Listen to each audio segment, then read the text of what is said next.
Sampai bertemu kembali dengan saya, Ibu Iridian Sembiring, dalam materi klasifikasi makhluk hidup kelas 10.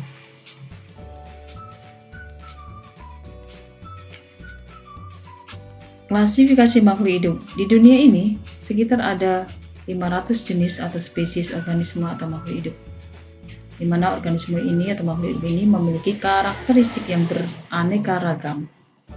Coba kamu lihat di atas ini ada beberapa macam bunga lili yang sangat beraneka ragam warnanya maupun bentuknya.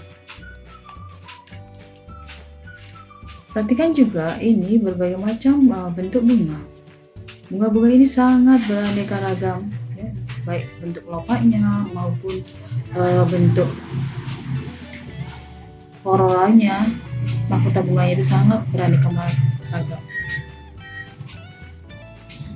Perhatikan juga ini, tumbuhan maupun hewan juga sangat beraneka ragam. Apa itu pengertian daripada klasifikasi? Klasifikasi adalah pengelompokan makhluk hidup berdasarkan persamaan ciri-ciri dan cara hidupnya, tempat hidupnya, daerah penyebarannya, dan lain-lain. Sistem klasifikasi adalah suatu sistem yang dapat membuat lebih mudah untuk belajar atau kita mengenali makhluk hidup. Dasar-dasar klasifikasi berdasarkan persamaan dan perbedaan morfologinya atau bentuk luarnya. Kemudian berdasarkan kegunaan bagi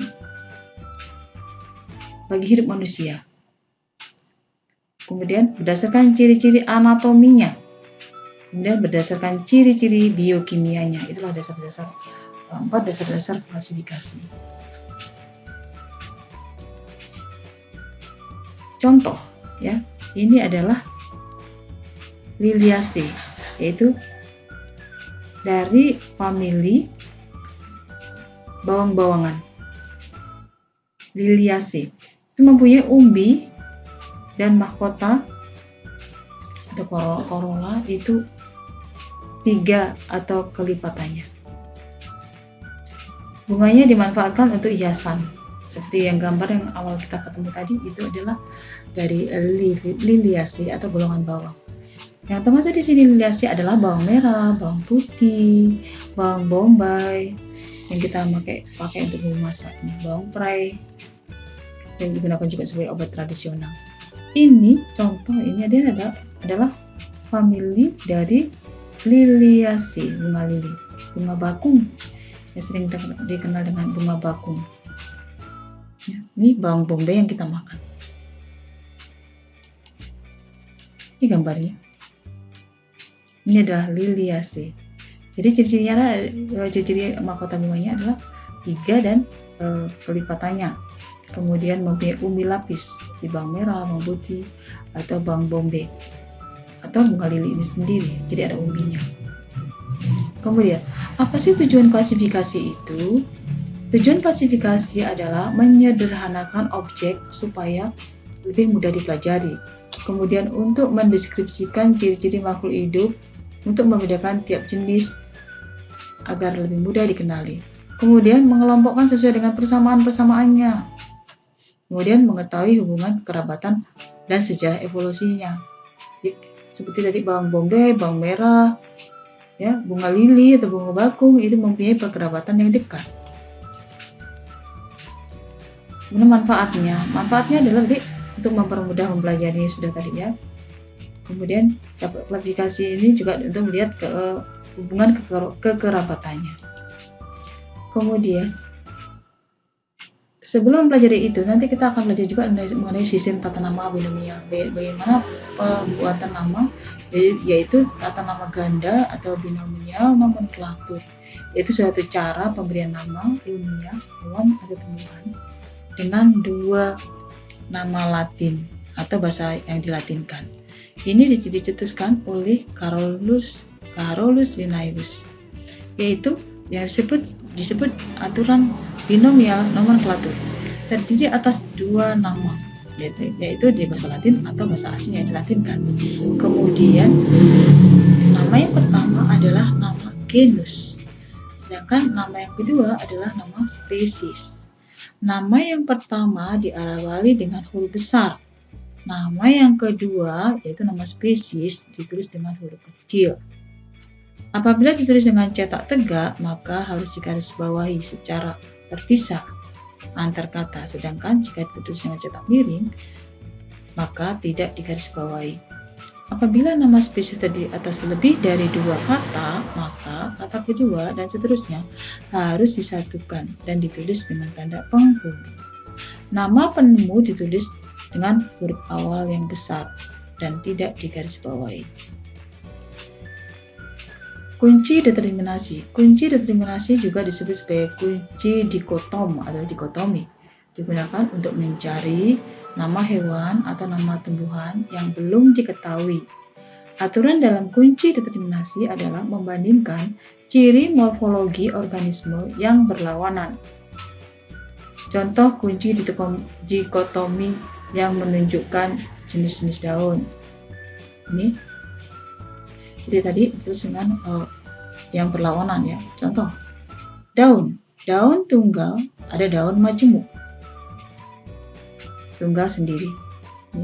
Ini majemuk. Kemudian bangun daun seperti garis. Kayak daun kelapa, daun rumput. Kemudian daun melebar. Ini melebar. Daun melebar itu sendiri kita bagi menjadi 2, yaitu berlawanan tadi. Tepi daun bergerigi dan tepi daun bercangak. Sekarang yang daun majemuk. Daun majemuk kita bagi 2 juga berlawanan. 7 anak daun. 4B, lebih dari 7 anak daun. Yang lebih dari 7 anak daun dibagi 2 nih. Anak daun duduk langsung pada ibu tangkai daun. Ini seperti daun kelor. Anak daun yang 5B ya, anak daun duduk pada cabang tingkat 1 dari ibu tangkai daun. Contohnya seperti ini, kayak daun putri malu. Ya, daun putri malu. Inilah contoh dari kunci determinasi. Kalau kita ulang lagi tadi ya, waktu yang selanjutnya aja. Ini contoh yang lain juga. Ini rumput-rumputan, itu herba. Kemudian perdu atau pohon, berarti ini sudah batang berkayu. Kalau perdu ini batang berkayu yang kecil, pohon batang berkayu yang besar. Jadi A, B. Di bawahnya A. Tanaman air yang hidup tenggelam di air. Daun berbangun garis, bergigi halus, dalam karangan yang banyak 3-8, yaitu nanti ini dari famili Hydrocaritaceae.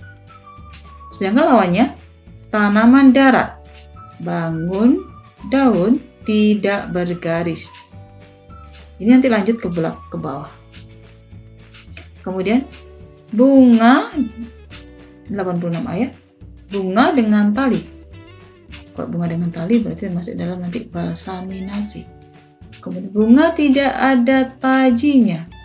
Maaf saya ulangi, tadi bunga dengan taji ya, yaitu nanti famili balsaminaceae. Dan bunga tidak ada tajinya. Ini nanti kita lanjutkan ke nomor 87, ini di bawahnya ini 87. Bunga dalam bongkol atau bulir pendek serupa bonggol, itu yaitu Vernaceae. Kemudian di bawahnya bunga berdiri sendiri, ini bukan berdiri sendiri, atau dalam berkas, tidak dalam bongkol atau bulir pendek. Kalau yang masuk ini nanti masuk ke dalam Scrofulariaceae. Berikutnya, kalau Pak silindris pada bakal buahnya berbentuk garis panjang 3-8 cm. Daunnya kadang-kadang sebagian tersebar dan sebagian lagi dalam karangan yang semu pada cabang yang berbunga, kebanyakan berhadapan. Kalau ini termasuk nanti dalam kombretase. Jika tidak demikian, ini yang B, lawannya akan ke nomor berikutnya, yaitu 89.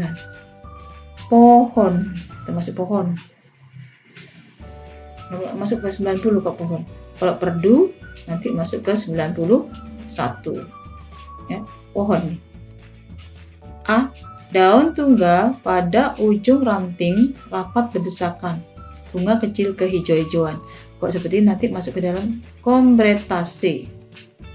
Sedangkan lawannya, daun menyirip dalam karangan 33, bunga besar merah darah. Ini nanti masuk ke dalam famili Bignoniaceae. Nanti kamu juga bisa browsing kira-kira ini tumbuhan apa. Kemudian yang tadi ya, yang sambungan dari 91 perdu ini, bunga berbulir rapat serupa bonggol, termasuk dalam verbenaceae. Sedangkan kalau bunga malai dalam apocynaceae. Ini contoh daripada kunci determinasi. Sekarang macam-macam klasifikasi. Klasifikasi ada 3 macam, yaitu klasifikasi sistem alami, sistem buatan, dan sistem filogenetik.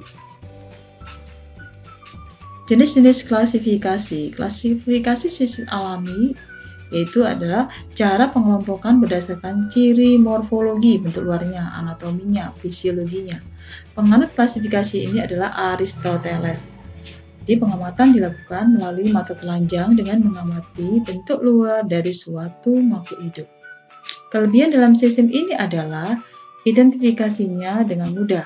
Pengelompokan organisme yang kurang dikenal masih mungkin menggunakan sistem klasifikasi ini. Sistem ini juga relatif stabil dan tidak terpengaruh oleh ilmu pengetahuan. Yang kedua yaitu klasifikasi filogeni. Pengelompokan yang memperhatikan sejarah evolusi dari suatu makhluk hidup, dicetuskan oleh Charles Darwin. Beliau juga mengaitkan antara klasifikasi dan evolusinya. Kelebihan sistem ini adalah dapat diketahui adanya hubungan filogenik, yaitu sejarah filum, antara organisme yang berada di dalam satu kelompok. Contoh sistem filogeni dari tumbuh-tumbuhan. Kemudian yang ketiga yaitu klasifikasi sistem buatan, yaitu disebut juga klasifikasi sistem artifisial. Pengelompokan ini berdasarkan persamaan ciri-ciri morfologi yang mudah dilihat.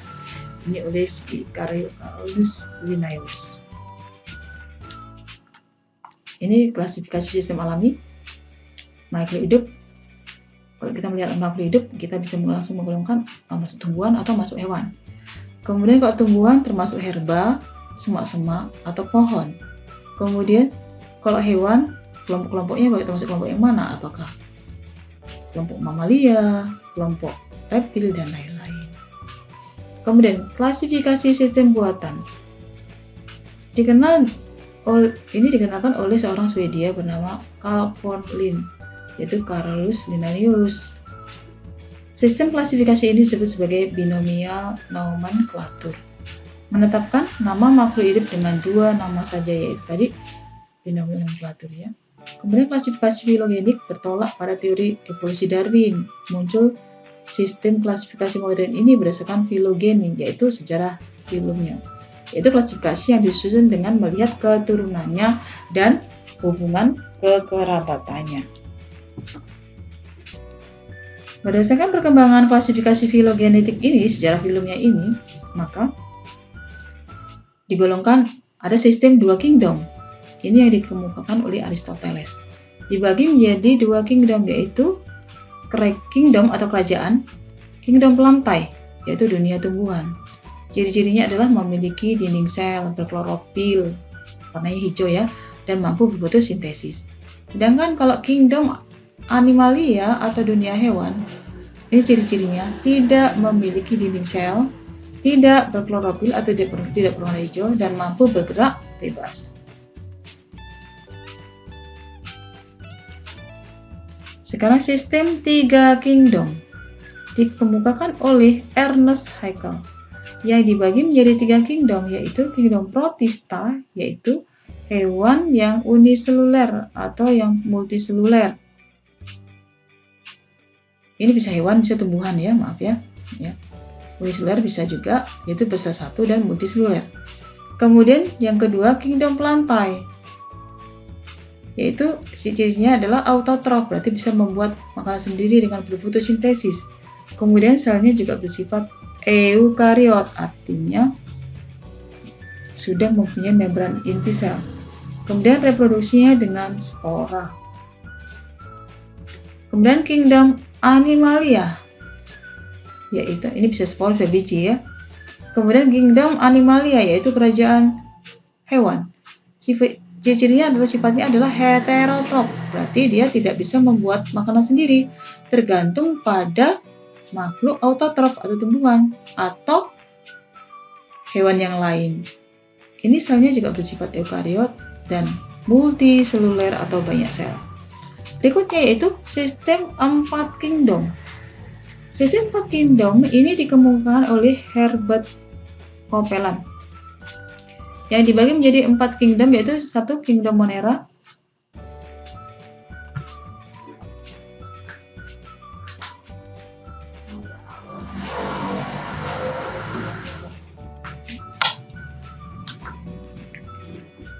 ciri-cirinya adalah Monera tadi memiliki inti tetapi tanpa membran, yaitu bersifat prokariot. Kingdom yang kedua yaitu kingdom Protista, yaitu organisme yang bersel satu dan bersel banyak, tapi ini nanti sudah mempunyai membran inti. Kingdom Plantae, yaitu jamur, tumbuh-tumbuhan, lumut, paku, dan tumbuhan biji. Dan 4 kingdom Animalia terdiri atas semua hewan, yaitu dari protozoa sampai chordata. Ini menurut sistem 4 kingdom. Berikutnya lagi yaitu sistem 5 kingdom, dikemukakan oleh Robert Whittaker, yang dibagi menjadi 5 kingdom, yaitu Monera dengan ciri-ciri prokariot selnya, terdiri atas Archaeobacteria dan Eubacteria, yaitu bakteri yang hidup di tempat-tempat yang ekstrim, contoh di gunung berapi, contohnya di septic tank, dan lain-lain. Kemudian kingdom yang kedua yaitu Protista, yaitu bersifat eukariot, uniseluler maupun multiseluler, jadi bisa bersel satu atau bersel banyak. Ketiga yaitu kingdom Fungi, ini juga selnya bersifat eukariot, heterotrof, tergantung pada makhluk lain. Berarti biasanya kalau jamur kan hidupnya dari sisa-sisa makhluk hidup yang lain, pada kayu yang sudah tua, kayu yang sudah lapuk dan lain-lain. Tidak berklorofil. Dinding selnya terbuat dari zat kitin. Keempat yaitu kingdom Plantae. Cirinya adalah uniseluler atau multiseluler, bisa bersel satu maupun bersel banyak.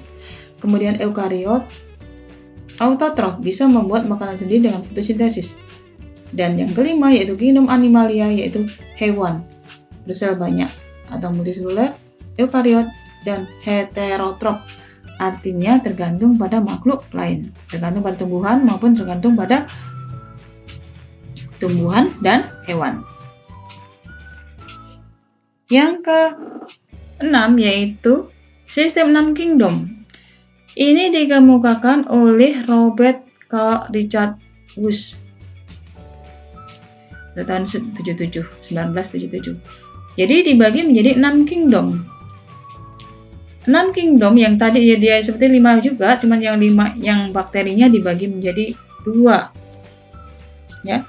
Jadi yang pertama adalah Archaeobacteria, beberapa kali juga ini, Eubacteria, yang ketiga Protista, keempat Fungi atau jamur atau Mycota, yang kelima Plantae, dan yang keenam Animalia.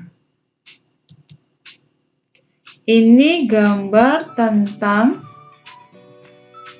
pembagian dengan 5 kingdom. Kingdom Monera yaitu bakteri, ini gambarnya perhatikan. Kingdom Protista ini hewan bersel 1, ini Paramecium, yang ini adalah amoeba. Kingdom Fungi atau Mycota atau jamur, yaitu ini jamur. Kingdom Plantae yaitu tumbuh-tumbuhan, matahari, paku, dan lain-lain. Dan Kingdom Animalia, semua hewan.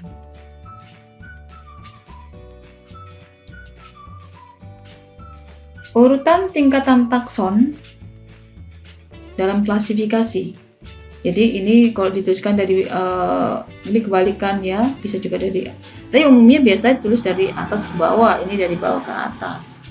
Jadi yang utama, yang atas sebenarnya kingdom atau kerajaan, kemudian phylum, ini untuk di hewan, divisi untuk tumbuhan, kemudian class, ordo, family, genus, dan spesies.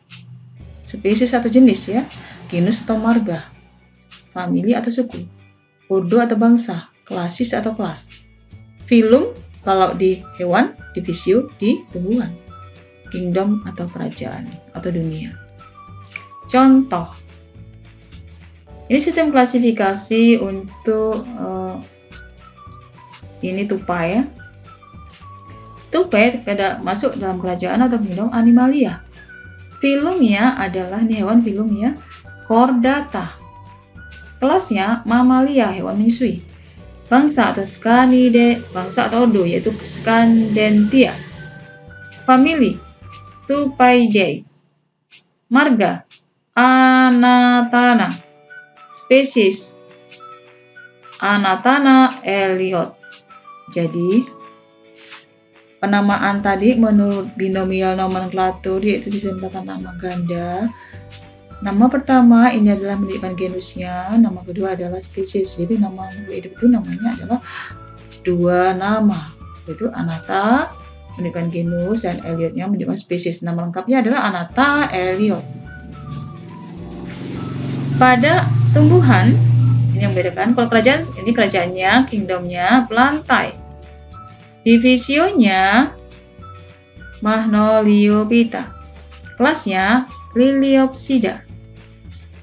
Bangsa atau ordonya Asparagales. Familinya Orchidaceae. Marganya Laelia. Spesiesnya Laelia anceps. Ya, ini anggrek ya. Contoh yang berikutnya lagi, ya ini sering kita jumpai, ini di toko-toko buah ya. Serikaya, yaitu nama latinnya Annona squamosa. Ingat ya, nama latin binomial nomenklatur itu. Nama pertama genus itu huruf besar dan nama kedua spesies ditulis huruf kecil, yaitu Annona squamosa. Serikaya. Dan Annona muricata atau sirsa. Memiliki kekerabatan yang paling dekat dalam satu genus. Ya, ini mirip. Secara morfologinya mirip, bijinya mirip. Ini contoh. Jadi ini termasuk kalau kita pelajari yang kemarin keanekaragaman tingkat spesies. Masih dalam satu genus, lain spesies. Ini kita bahas satu-satu tadi, apa itu ciri bakteri. Udah jelasin tadi ya. Bersifat prokariot. Ini sel-sel bakteri. Kalau dipersiapkan seperti ini. Kenapa disebut prokariot? Tidak memiliki membran inti. Jadi ini DNA-nya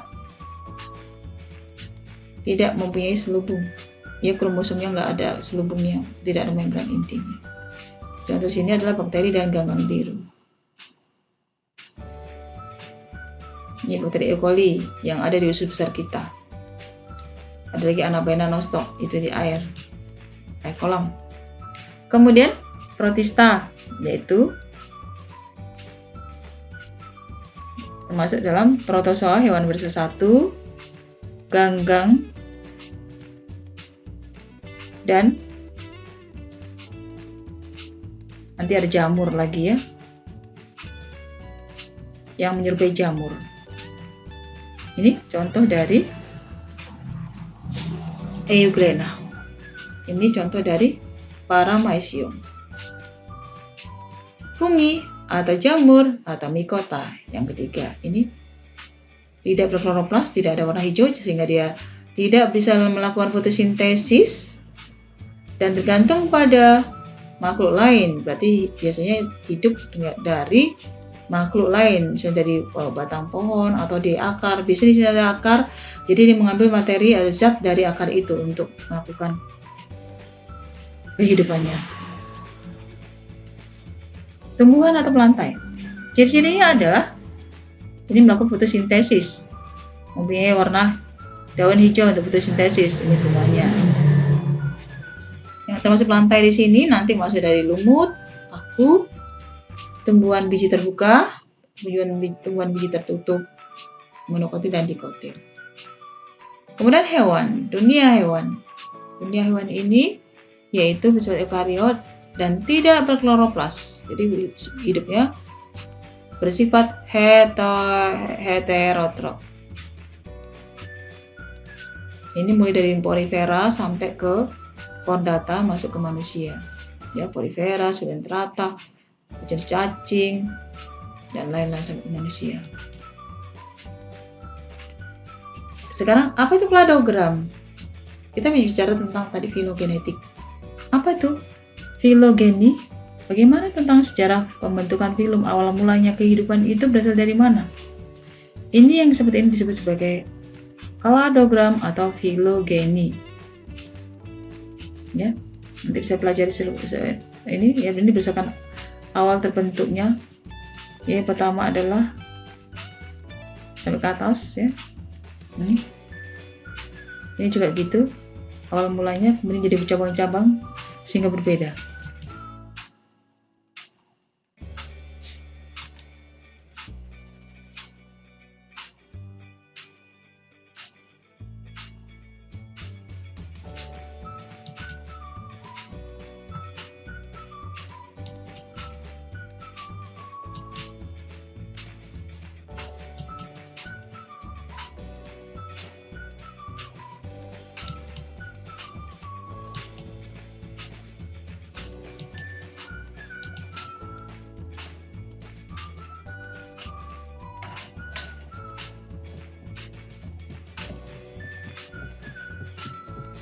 Lanjut ya. Kita sampai tadi di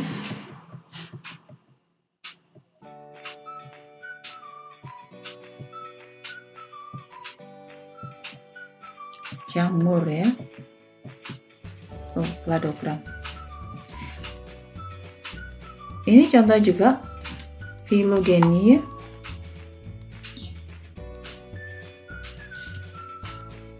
Pohon evolusi atau filogeni dari hewan, dari protista. Ini akan menjadi tumbuhan, ini menjadi hewan, serangga, kalajengking, laba-laba, bekicot moluska, kerang. Terus ini menjadi protozoa, hewan spon. Kemudian hewan echinodermata, kemudian ikan, kodok. Ini akan menjadi kura-kura. Nah, ini udah punah ya, yang punah ya, reptil-reptil ini kan udah kayak dinosaurus zaman dulu. Kemudian menjadi ini reptil akan menjadi burung, kemudian mamalia, ini menyusuin, kemudian masuk kera, dan akhirnya berevolusi menjadi manusia. Sekarang apa sih pengertian daripada kladogram? Kladogram adalah pohon diagram atau grafik yang menunjukkan kesamaan evolusi dan hubungan antara spesies dan organisme. Sedangkan filogenetik adalah merupakan cabang dari biologi yang menentukan hubungan evolusioner atau pola keturunan kelompok organisme. Jadi, saya ulangi ya.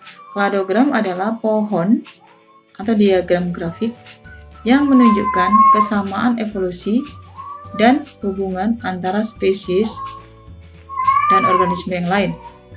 Sedangkan filogenetik adalah merupakan cabang dari biologi yang menentukan hubungan evolusioner atau pola keturunan kelompok organisme. Apa itu kladistika? Adalah ilmu dalam sistematika yang mengenai cara mengelompokkan berbagai komponen makhluk hidup berdasarkan kemiripan karakteristiknya. Kladogram membantu dalam menganalisis hubungan kerabatan pada makhluk hidup.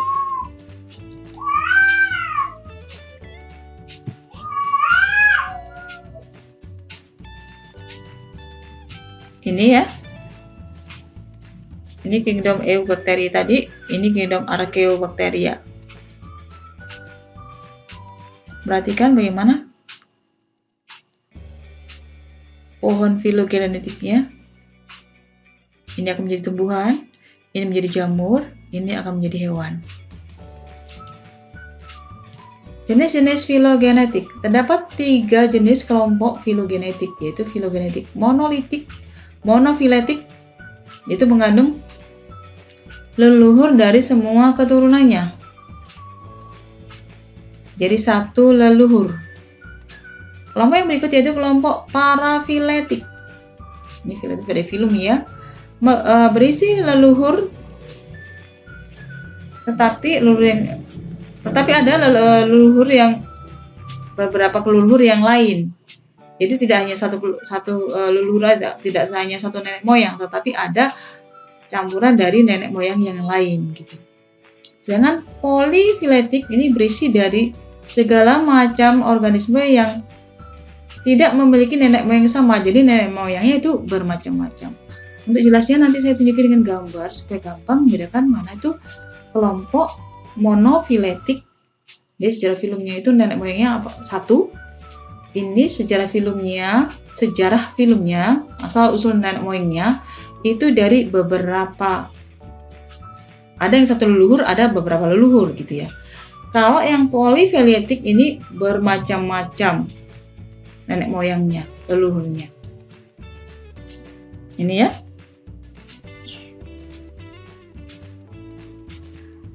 Jadi kladogram itu ada monofiletik, nenek moyangnya satu. Ini ya, ini kelompok dengan satu nenek moyang sekaligus seluruh turunan yang memiliki nenek moyang sama. Kalau kladogram parafiletik artinya kelompok yang memiliki nenek moyang yang sama tetapi tidak semua keturunannya berasal dari nenek moyang sama. Polifiletik ini adalah kelompok yang terdiri atas 2 atau lebih kelompok yang terpisah dan masing-masing memiliki nenek moyangnya sendiri. Ini contoh yang monofiletik ini. Ini yang di warna ungu ya. Artinya ini satu nenek moyang dilihat dari B. Ya, dari B. Jadi B nanti mempunyai anak F dan C. C nanti mempunyai anak E dan D. E mempunyai anak G dan H. Ini namanya monofiletik. Jadi lihat dari mono ini satu nenek moyang B. Ya, ini untuk menggambarkan ya. Tapi ini terjadi dalam waktu kurun mungkin jutaan tahun ya, jutaan tahun bukan misalnya anak orang tua punya anak, punya cucu, bukan begitu. Ini mengalami evolusi dalam waktu yang sangat lama evolusinya. Kemudian yang kedua yaitu parafiletik. Jadi ini A, ini berevolusi jutaan tahun mungkin, kemudian menjadi I. I nanti akan mempunyai nenek moyang, nenek moyangnya dari J dan K. Jadi ada 2 nenek moyang A, nenek moyang I. I nanti mempunyai keturunan J dan K gitu. Ditinjau dari A dan I gitu. Ini namanya parafiletik. Sedangkan yang polifiletik ini adalah yang warna biru. Nenek moyangnya bisa ada dua macam nih, C dan F. C nanti mempunyai keturunan D dan E, sedangkan F mempunyai keturunan G dan H. Ini juga kurun waktu terjadinya ini juga jutaan tahun, sehingga menghasilkan nanti keturunan yang sangat berbeda. Untuk jelasnya bisa perhatikan ke sini. Ini kladogram atau pohon filogeni dari, perhatikan, ini parafiletik antara, ini parafiletik ya. Ini adalah Pungu. Pungu itu adalah orang utan. Ya, orang utan Kalimantan atau orang utan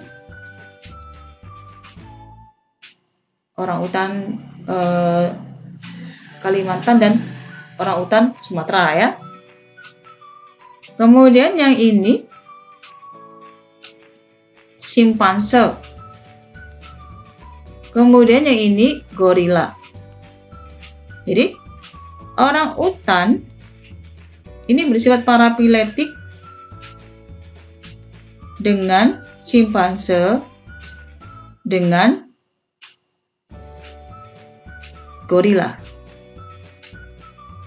Sedangkan simpanse dan manusia ini monofiletik. Satu nenek moyang. Sedangkan ini kalau kita lihat ini adalah ikan, yang sini adalah paus.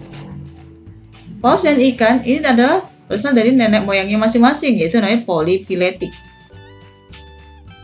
Untuk jelasnya lagi ya, nih lihat ya. Kalau yang ini adalah monyet. Jadi monyet itu masih ada punya ekor, ekornya panjang. Ini babon. Ya. Ini monyet. Monyet ini makaka ya. Genus makaka. Ini adalah simpanse. Ini adalah oa. Oa atau siamang. Oa Sumatera atau siamang. Ini juga masih mempunyai ekor, tapi nggak begitu panjang ya. Sedangkan yang ini nggak punya ekor nih. Ini adalah simpanse, ini gorila, ini adalah orang utan. Orang utan Kalimantan dan orang utan Sumatera itu sama. Ya, orang utan itu pungu genusnya. Ini genusnya gorila. Ini genusnya pan atau simpanse. Sedangkan ini adalah hilo. Ya, hilo. Jadi beda. Ini kemungkinan yang gede ini sama nih, hilo. Jadi termasuk monyet. Ini masih berekor, ya. Ini tidak punya ekor. Tulang ekor ini pendek aja. Nah, kalau kita lihat kan begini, ini ya. Dari atas yaitu superfamily. Jadi kalau family itu bisa ada di bawah. Family itu ada cabangnya. Kalau di atas namanya superfamily. Kalau yang di bawah namanya subfamily. Genus juga gitu. Kalau family ya. Ordo juga gitu. Bisa superordo, bisa subordo gitu ya. Jadi kalau super di atas, itu di bawah. Kita bicarakan di sini untuk ini ya, Homo. Homo itu adalah manusia, Homo sapien kita. Pan itu adalah simpanse. Ini adalah gorila. Ini pungu itu tadi adalah orang hutan. Kalau kita lihat ya, jadi antara manusia, simpanse, gorila, dan orang utan, ini genus pungu, ini mempunyai superfamily Hominoidea. Ya. Sama. Dengan monyet berekor satu, yaitu Hominoidea. Ordonya juga sama, yaitu primata. Jadi di atas superfamily nanti ada ordo. Ordonya adalah primata. Kelasnya mamalia. Jadi superfamili kita sama nih, ya. Tapi antara monyet tadi yang berekor sama tidak berekor, ini yang berekor ya. Nah, ini berekor, ini yang tidak berekor. Ini Hilobatidae, ini adalah golongan monyet. Sedangkan Hominidae itu mengalami evolusi menjadi ini juga memakan waktu jutaan tahun menjadi Homininae dan Pongiinae.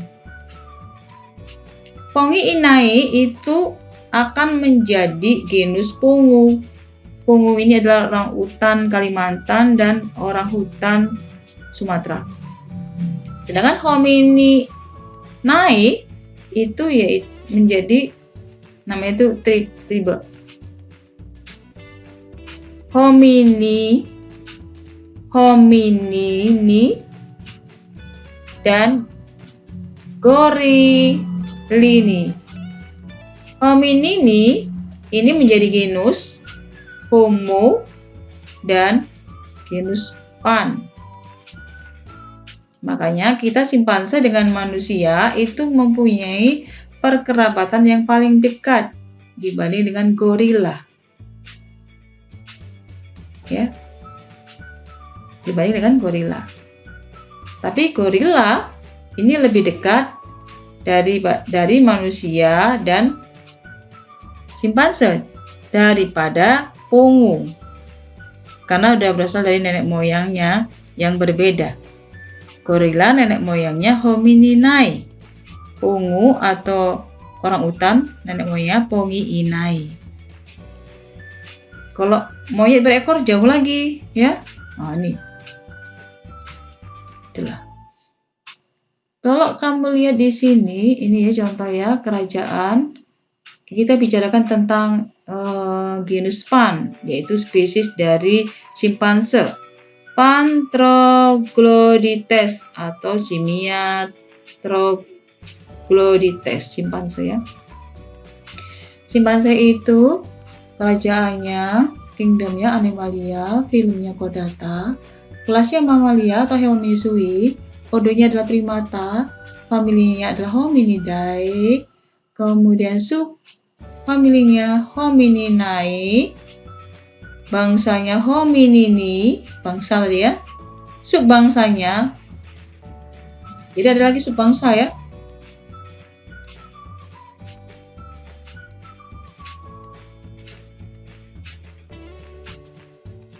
Paninae dan genusnya adalah Pan.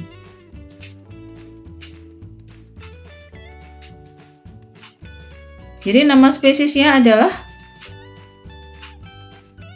Pan troglodytes atau simpanse atau Pan paniscus. Ini saya singgung dikit ya, Homo sapien atau manusia. Pan troglodytes simpanse, ini kerabatannya dekat tadi. Ya, satu nenek moyang. Gorila atau gorila, nama spesiesnya adalah gorila dan Pongopinaeus atau orang utan. Jadi keempat hewan ini berasal dari satu famili Hominidae. Itu Hominidae. Kembali yang tadi ya. Lanjut. Jadi orang utan itu mencakup dua orang utan Sumatera, Pungu abeli, dan orang utan Kalimantan, Pungu pygmaeus, Kalimantan Borneo ya. Ini mempunyai perkerabatan dekat dengan manusia, tingkatnya sama DNA-nya adalah 96,4. Kemudian gorila itu berasal dari hutan tropis di Afrika. Itu 97-98% DNA-nya mirip dengan manusia. Tetapi simpanse ini lebih mirip dengan manusia ya.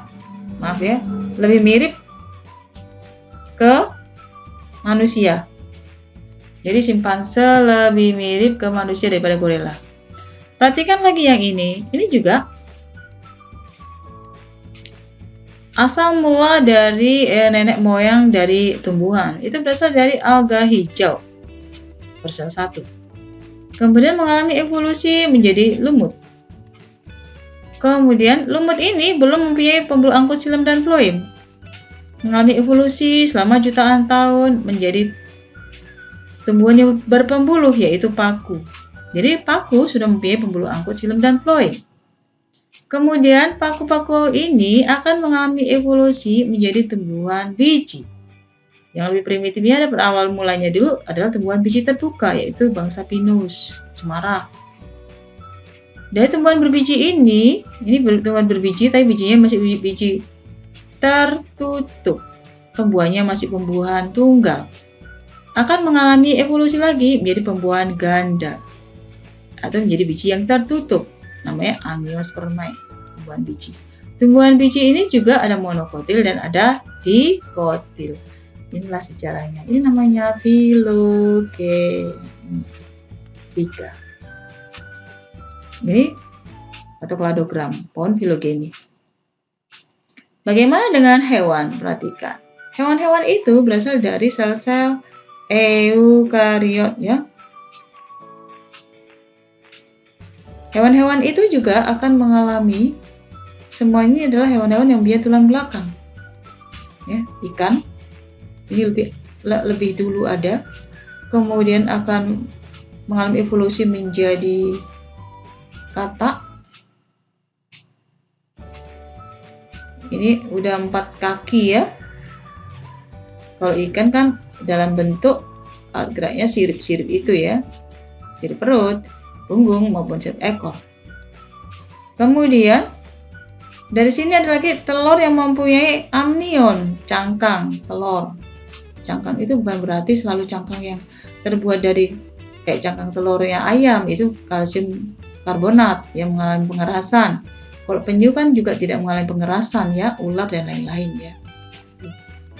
Di manusia ada juga cangkangnya, cuma tidak mengalami pengaburan. Ini akan mengalami evolusi yang telurnya ini menjadi kadal dan burung ya nih, ada cangkangnya yang telur.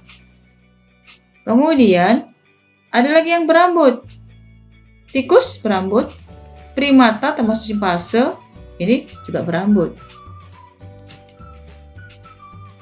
Kemudian ada lagi analisis karakter derivat. Jadi bagaimana untuk melihat persamaan dari analisis karakter dari beberapa makhluk hidup, dalam hal ini yaitu dari ikan lamprey, ikan tak berahang, ikan tuna atau ikan tongkol, kemudian salamander, ini adalah katak yang berekor, penyu, dan macan tutul. Coba perhatikan. Ikan lamprey apakah memiliki rambut? Ini tidak memiliki rambut. Mempunyai telur bercangkang? Tidak memiliki. Kaki 4? Tidak, maka 00. Rahang juga tidak ada, maka ikan tak berahang. Tapi mempunyai tulang belakang, iya. Jadi kalau ciri ini ada, kasih nomor 1. Kalau tidak, 0. Tuna, apakah ada rambut? Tidak ada. Apakah telurnya bercangkang? Tidak. 4, apakah kaki 4? Tidak. Apakah rahang berengsel? Iya. Mempunyai tulang belakang. Salamander atau kodok yang nggak berekor, tidak memiliki rambut, tidak memiliki cangkang, 4 kaki, rahang berengsel, tulang belakang ada. Penyu tidak memiliki rambut, memiliki telur bercangkang, mempunyai kaki 4, rahangnya berengsel. Jadi makan mulutnya bisa dibuka, itu ada rahang bawah, rahang atas ya, kayak kita makan tuh. Tulang belakang ada. Macan tutul mempunyai rambut, telurnya bercangkang, 4 kaki, rahang berengsel, dan tulang belakang. Nah, ini contoh daripada analisis karakter derivat dari beberapa makhluk hidup. Ini juga kurang lebih sama ya.